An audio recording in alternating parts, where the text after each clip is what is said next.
And we're back with another episode of the Cosmic Crossfire. It's Gerald coming right back at you here. Well, it wouldn't be a Cosmic Crossfire without my good friend. He is the lead commander at Rob McCallum Films. You got to check out everything that's going on today at Rob McCallum Films. Where at? Where else? But robmccallumfilms.com. You got to check out all of his great projects, including the Kitty documentary, of course, the great He-Man documentary, Power of Grayskull, that you can now watch on Netflix, Box Art the documentary, and so much more. It is my good friend. It is Mr. Rob McCallum. We're here to talk about pop culture. So pray tell, Rob, what's in your mind when it comes to pop culture? Well, big news in DC, of course, because the Man of Steel has gone missing or will not be around. Henry Cavill is out, as been widely reported from The Hollywood Reporter, amongst other sources. They just couldn't make it work, and they were in rumored talks for a cameo in Shazam, I believe, and ain't gonna happen now. Just ain't gonna happen now. So Man of Steel is out. Henry Cavill. Doesn't mean they won't recast him. And the producer of Man of Steel made a comment, said, after a run, you have to consider new actors for films and franchises like Superman. Is there any caveats to this thought? Because you and I have gone back and forth on this discussion where you have Batman and James Bond as these big franchises that have recast these huge, iconic leading roles. But are there caveats to this where there are untouchable franchises? We've mentioned Indiana Jones possibly before. What do you think? Well, I think it's something that Josh and I touched upon on our previous episode where we just said DC still at this point in time doesn't have a clue. I mean, when you're more focused on these Joker prequels than trying to get the core Justice League right, the basic 4 to 5 superheroes that you need to get right, and you still are just finding so much trouble to get everything right outside of Wonder Woman. It seems very perplexing. I mean, this is going on several years, Rob, and we're talking about movies that generate, even with bad word of mouth, with bad reviews, still anywhere from the high 5s to the low 7s as far as hundreds of $1 million. Just think if these movies had some good screenplays, good stories, good narratives, for the most part, you would be talking about billion-dollar movies, and we wouldn't be having this conversation continually about what in the world is DC doing. So are you trying to say, because I think you're crossing the streams here proverbially, I think you're suggesting that they wouldn't be losing their leading man in red tights and blue tights had the films done better or do better or be received better, and this was just like one of those loopholes where Cavill said, now I'm kind of out of here. Is that what you're suggesting, that they're losing people because of the quality of the films? Or are you saying that it's okay to lose them and recast because eventually they'll get back on track, or they won't get back on track, so they shouldn't worry about ever recasting?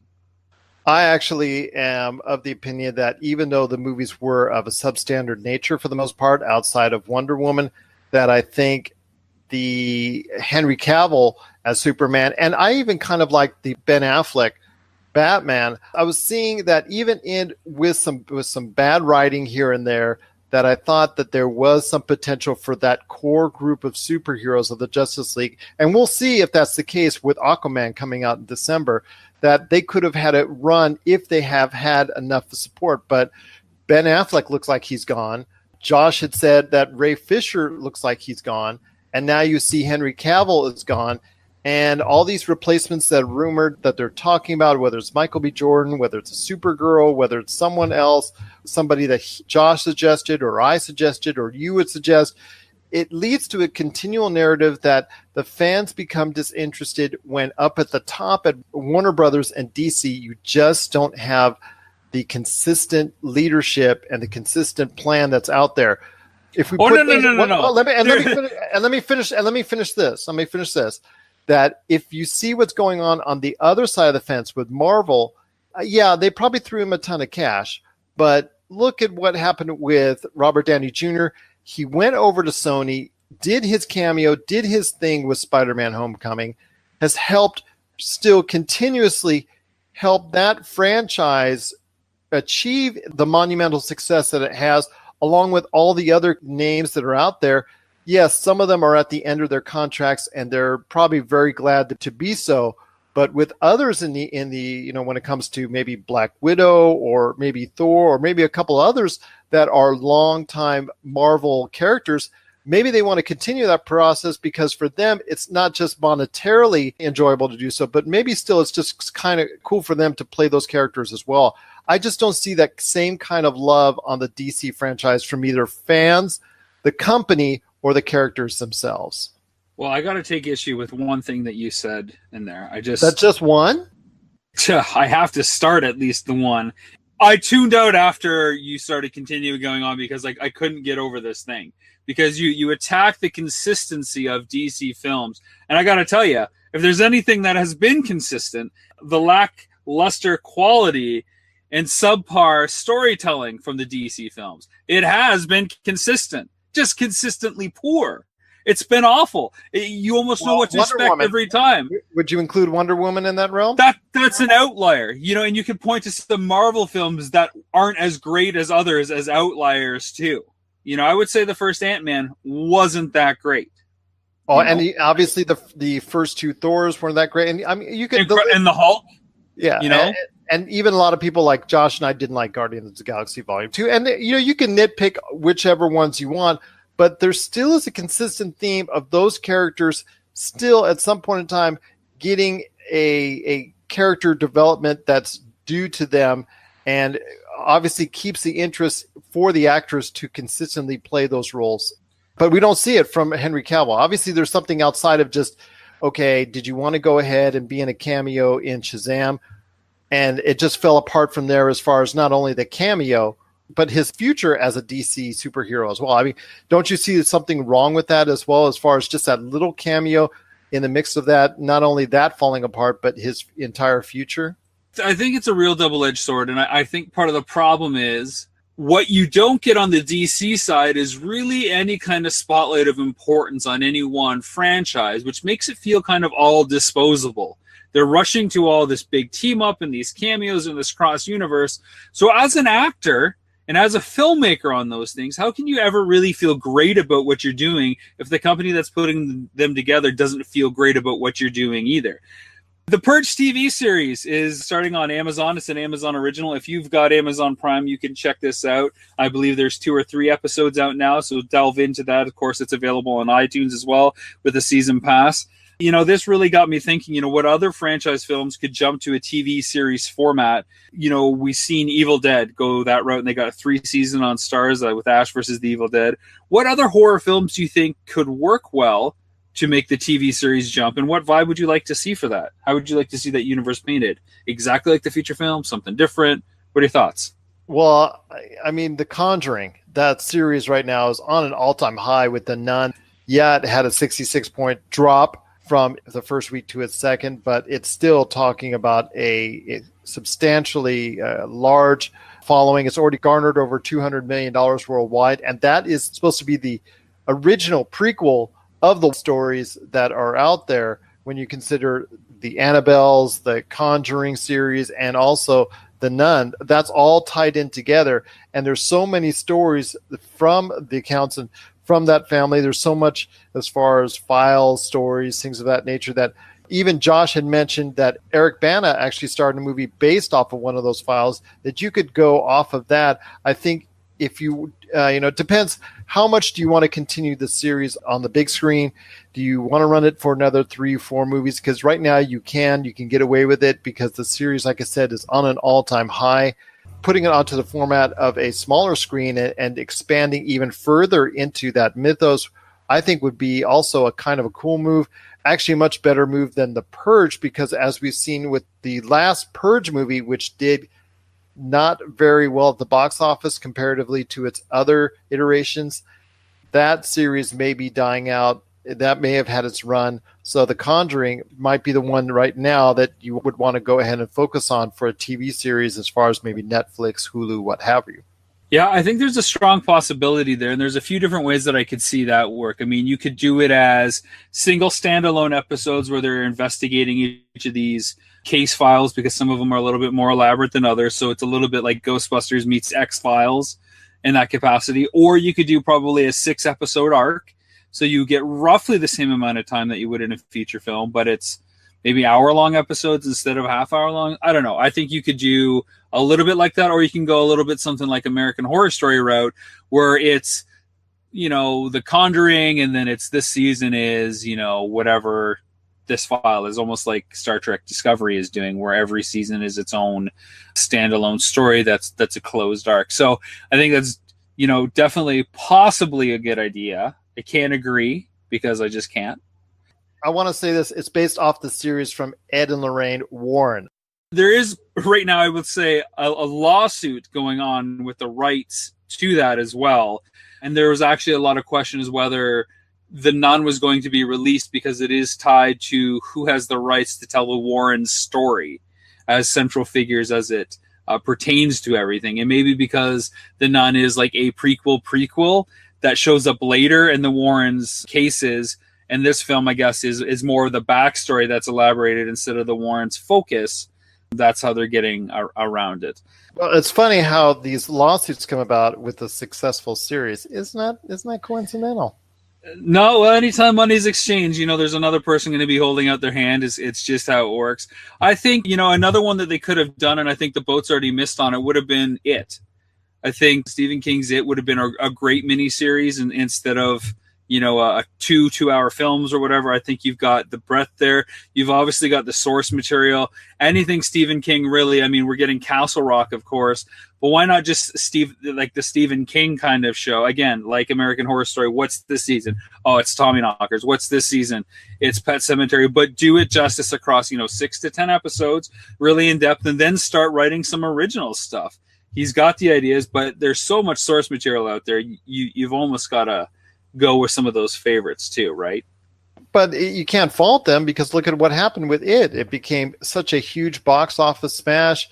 There's It 2 on the way, and it has already been done as a mini series by ABC a long time ago, and it obviously hasn't aged very well, but revisiting that concept wouldn't be a bad idea. But obviously at this point in time, due to the success of it looks like it was the right way to go, instead of maybe going ahead and just putting it on a smaller screen format.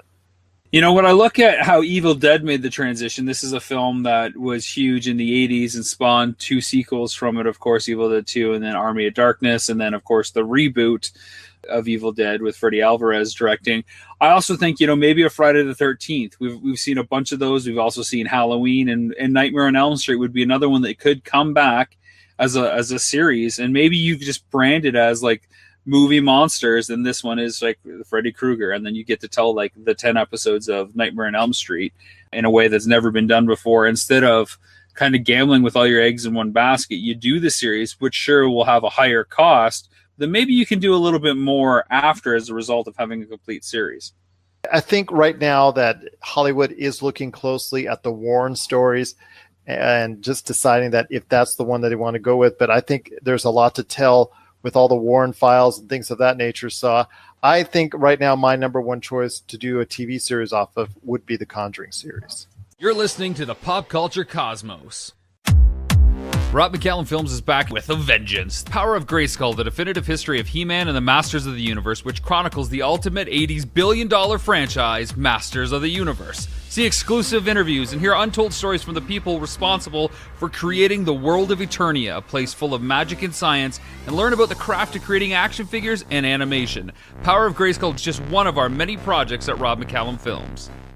Looks like Netflix could lose a quarter of their subscribers if they introduce ads. Asked if they would still use Netflix if it reduced the price of a monthly subscription to $3 a month as part of including ads on the service, and 16% said they would still cancel their Netflix subscription.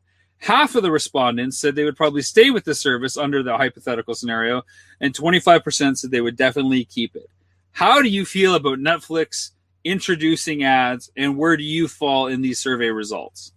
I don't mind. I don't mind them throwing ads. I just don't like paying the services that are out there. Like, for instance, ESPN Plus, FX Plus, all these other pluses that supposedly give you their experience ad-free, that want you to pay $5, $6 a month for it.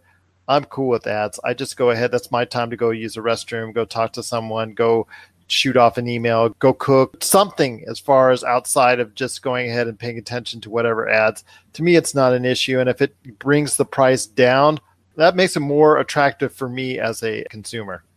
I wonder if there's a hybrid scenario that they could do with this, like introduce ads on episodic stuff. So you have one at the beginning and the end. And if there's natural commercial breaks, maybe inject them there. And instead of interrupting feature films, what if they gave every user like 30 uninterrupted viewings for the month? So you could essentially watch a movie a day uninterrupted. But once you go through that, then you get an ad at the beginning, one in the middle, and one at the end. I don't know. That's, when you try to start off something like that, it's going to bleed one way or the other. And after a while, I think Netflix would just go ahead and say, well, if it isn't popular enough for people to really get into, they're just going to throw ads on it throughout. I just think at this point in time, either with or without. And for me, if it meant $3 less a month for Netflix, I would go with the ads. It wouldn't bother me.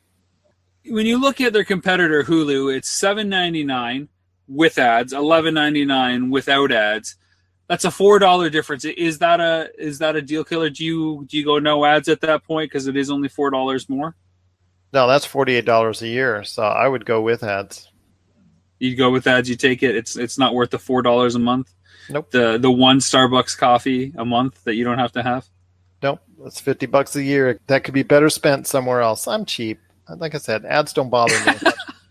Man, I'm closing in on the big 5-0. You know how many millions of ads I've seen over the years. You know how many millions of ads that I've been a part of. $3 is a pretty nice price point for Netflix, but I'd really have to see how many ads are in there. If it's just at the beginning of a program, I could probably deal with, a minute of ads, 4 15-second things. But if it's interrupting a feature film, I tell you what, Gerald, I tell you what, I don't have a lot of free time. So when I sit down to actually get a chance to watch a movie, I don't want to have to deal with commercials. It's one of the things I'll never miss about cable. I haven't had cable, I don't know, ever since I left my folks' house before I went to college. I've never had cable, and I don't miss it, and I don't miss the ads that come with it. Sure, it's a good pee break if you got to go tinkle in the toilet, but I don't need that part of my life when I'm working 12 to 15 hours a day and I put my feet up and I want to watch a movie. I just want to watch the movie. That's one of the nice selling points of stuff like HBO and Netflix. There's no ads. You're not getting bombarded with crap. I'm good. $3 a month, kind of tempting, but not totally. I like my uninterrupted time. Well, fair enough. I like my $36 back in my pocket. Well, you take the $36 and you can just measure how much time is being wasted watching ads and what that time is worth and what your attention is worth versus that money. Fair enough. All right, fair enough. We had a Nintendo Direct pretty recently, Gerald. The Nintendo Direct came up on us not too long ago, and we don't talk about video games all that much because, frankly, I don't have a lot of time for video games, but I happened to catch the Nintendo Direct, and it kind of hit me, and I saw some Twitter reactions, and one in particular said, wow, everything here was a port or an update. I'm convinced Nintendo has only made 6 games for the Switch. What are your thoughts? It has been thought of universally within the past year, and I know Doug has talked about it as well, Douglas Hoibu from Retro City Games, as being a port machine. And you know what? It is, for all intents and purposes, predominantly a port machine, as it is getting lower res, lower quality, lower, sometimes content versions of these games that are on PS4, PC, and Xbox One. But that still doesn't make it, not an enjoyable system to have and use, especially because of portability. But this is what we expected. I mean, this is the same type of transition, the same type of thing that happened with the Wii, even at the height, with so much garbageware, with so much, third-party stuff going to the Wii. Yeah, there was a lot of stuff that was made for it original, but there was also quite a bit that was ported over to it. A lot of poor stuff, a lot of good stuff, but hey, there was still a lot to choose from when it came to the Wii. And we're now seeing that with the Nintendo Switch, that there are a lot of things that are out there for Switch owners to buy, But yes, a lot of these things are the same things that they could have bought on a PlayStation 4 and Xbox One. And I have heard a lot of times already in the almost 2 years that it's been out, a lot of people saying that are Switch owners saying, I can't wait to get this again. I can't wait to buy this again, which is just cracks me up. It just makes me laugh almost inside every time I hear it because, okay, you're spending in some cases 30, 40, 50, even $60 again on something you paid 30, 40, 50, $60 before and could probably buy substantially less if you just wanted it on the PlayStation 4 or the Xbox One. It's hard for me to comment on the rebuy of existing content because my iTunes library, since having kids and Apple TVs now, has grown exponentially to have the 4K versions or to have the HD versions available at any of the televisions in my home, despite having Blu-rays of some of these films, to have instant access in one room so kids and mom and dad can watch something there, or while I go in another room have something else there. So it's hard for me to comment on the rebuy of content. That said, my son in particular will watch a film 15, 20 times over the course of a week. So me spending $20, $1 a time, I can really justify that cost without too much concern. And I still always have the physical media for backup when I am doing the rebuy. As far as, the port machine comment, I get it. I still think the nice added value or the asterisk to that is the Switch is portable. You might not be getting the technical performance that you're getting on some of these PS4 or PC ports, but you can take it with you and you can on, those other systems, so to speak. It's funny because I was actually intrigued for the first time and thought about, well, maybe actually I will buy a Switch because I don't have a Switch yet. There hasn't been anything that was like a super Switch seller for me, if you will. Not a Smash fan. Mario was the closest thing that came to me, but I'm not really an open world, Mario 64 kind of fan, so that put me off. Not a huge Zelda fan, so I haven't found that yet.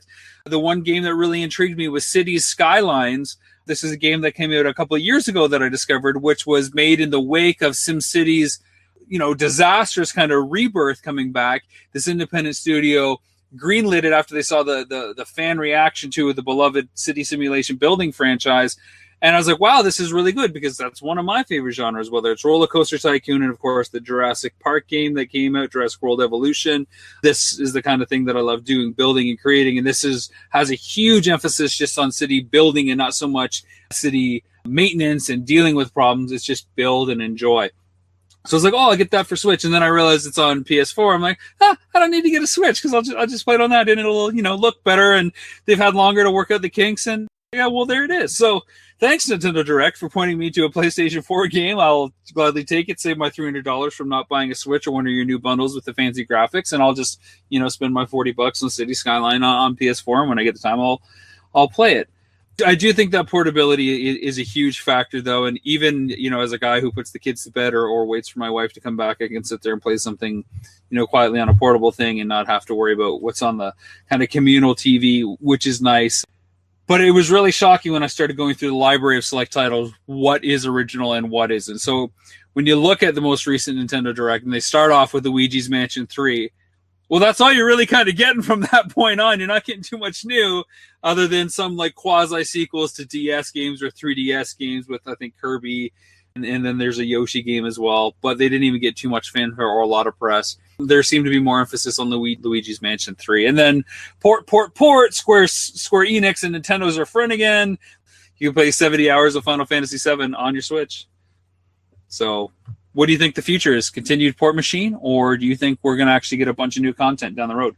Well, we are getting content in the way of 2 new Pokemon games, Let's Go Eevee and Let's Go Pikachu, and also Super Smash Bros. Ultimate, which is kind of like a hybrid between a new and an old game because it's going to combine a lot of the elements and a lot of the characters and stages from all the previous Smash Bros. Games. And to me, what's exciting is that, like you said, it is the portability. And playing some of these games for the first time, for me, would be great on a portable platform. Because, like you said, we're on the go. We'd like to go ahead and do these things.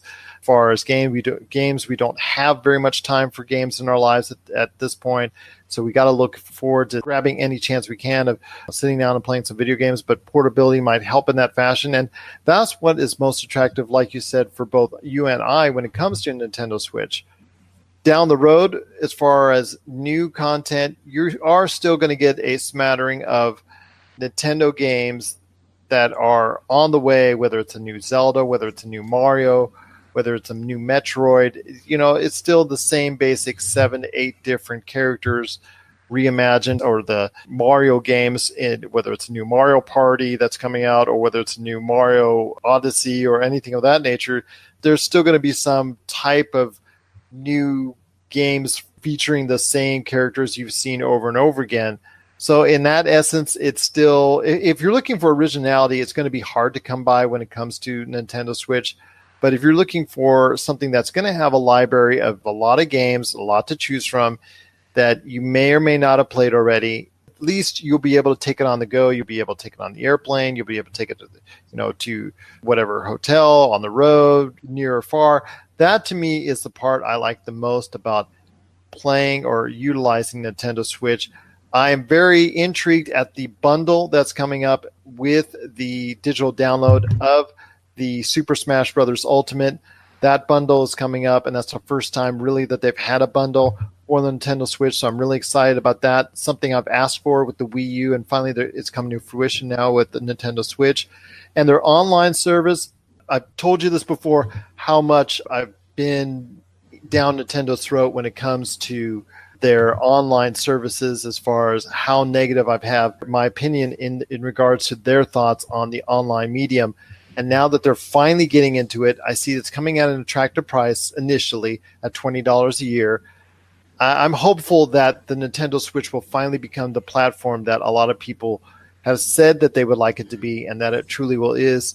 But for now, it is pretty much a port machine. And if that's the thing, if that's your thing, then so be it. But it only does really a lot of good for those game manufacturers, those developers, and those publishers that have had their run on other platforms. Bethesda is probably the biggest one that comes to mind as far as that's concerned. They love rehashing their games onto Nintendo Switch because they've already known that their games have already seen their days on those other platforms. So they're smart enough to go ahead and throw it on the Nintendo Switch, charge full pop, and people will still be coming after it. And I know a lot of others are doing the same, so more power to them. I just, like you said, it all comes down to the fact that Nintendo Switch is portable. It is portable, but it's also a port machine. A poor choice, maybe, for some. Hey, but I think Nintendo is smart. We've always said, they have great 3DS and DS titles. Wouldn't it be nice to see them on the home system? This was the big deal when the Switch was announced, and its functionality. You can play it at home on your TV and take it on the go. For those millions and millions of players out there who only had the 3DS and were stuck in that world, they missed all those home console games that are now coming to them in a way that's easy for them to digest. So Nintendo, I don't think, is making a huge mistake with porting it. Again, the hardcore gaming audience, maybe that 20 to 30%, it's nothing special for them, but I still think you're going to have the 70% of people out there who were maybe too young of a generation for the stuff that's being ported from 5, 6, 7, 8 years ago that's coming to the console now. And now they have a means of comfort, of a familiarity for them to understand it and digest it and get to it, because a lot of these port games have the hype and the legacy behind them. And look, there's not a lot to play. I've always said Nintendo is a nice second-tier console to have. Whether it's the Wii U or the Wii, there's always 20 to 25 first-party games you'll never get anywhere else. They might not all be your cup of tea, but a good chunk of them will. Maybe a third. You'll be like, yeah, that was worth it. Maybe that was worth the system seller. But now you got all these third-party titles that if you hadn't played them before, here's your chance to play them. You can at least get them and have the option. Whereas in the past, in the last 15 years before that, dating back to almost the GameCube, there's been zero third-party support. There wasn't even the option. So you were forced to buy another console. So this might be the first steps in repairing that bridge that was broken with third-party developers, because they are getting that second window in sales, as you're suggesting, or third window. And now when Switch 2 comes out or whatever it is, maybe the tech specs will be a little bit higher so that they can port something a little bit fresher, or be that third-party option out of the gate along the lines of Microsoft and Sony.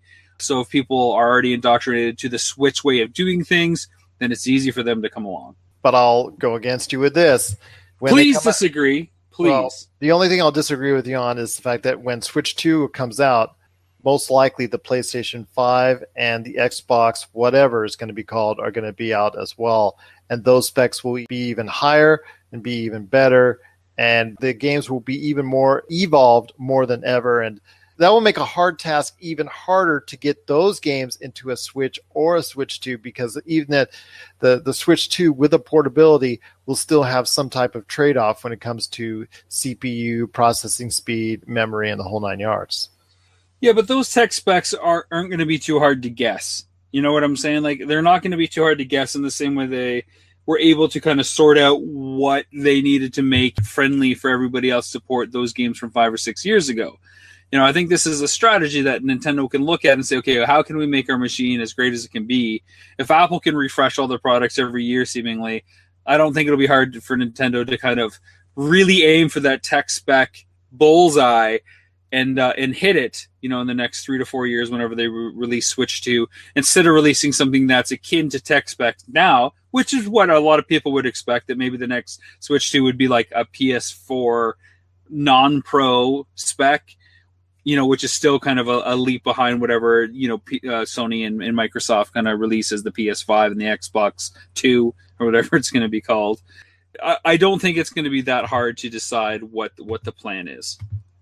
Well, whatever the plan is going to be, as long as they try to make an attempt to placate Nintendo fans, which are a very devoted hardcore fan base, as long as they're trying to go ahead and make sure that they're happy, then at least you got a great foundation to work off of. But as I've always told you before, when it comes to a Nintendo console, a truly successful Nintendo console, which the Wii U wasn't, but the Wii was, is that it not only resonates with a Nintendo fan base, but it goes beyond that and hits home with a general audience. And that's when truly a Nintendo console is successful.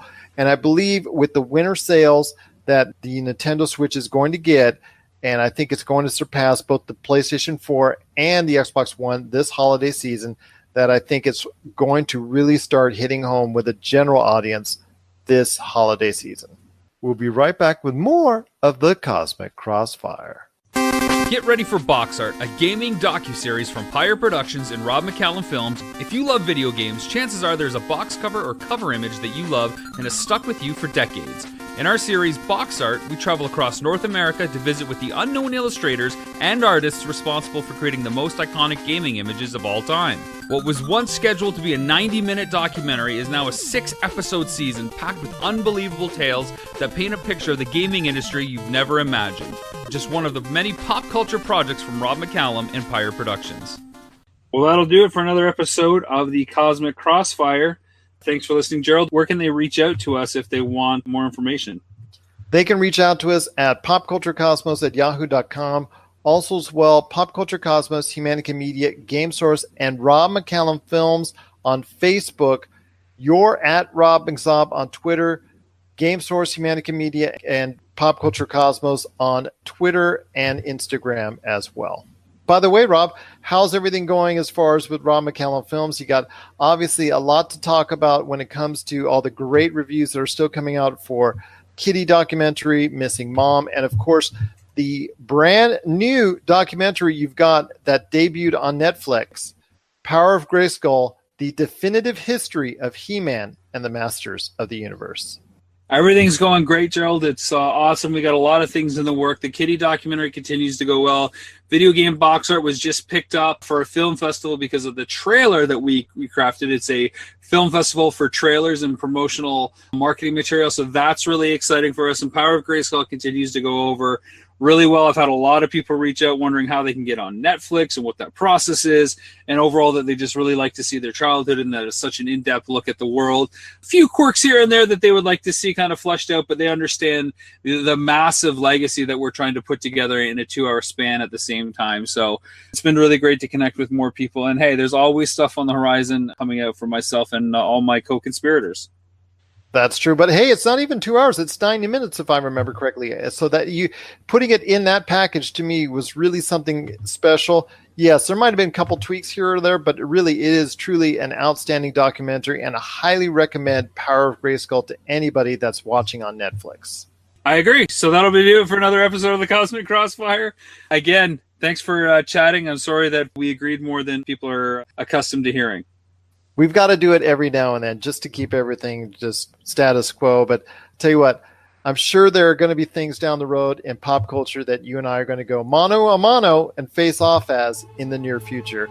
Not only right here on the Pop Culture Cosmos, but of course right here in the middle of the Cosmic Crossfire.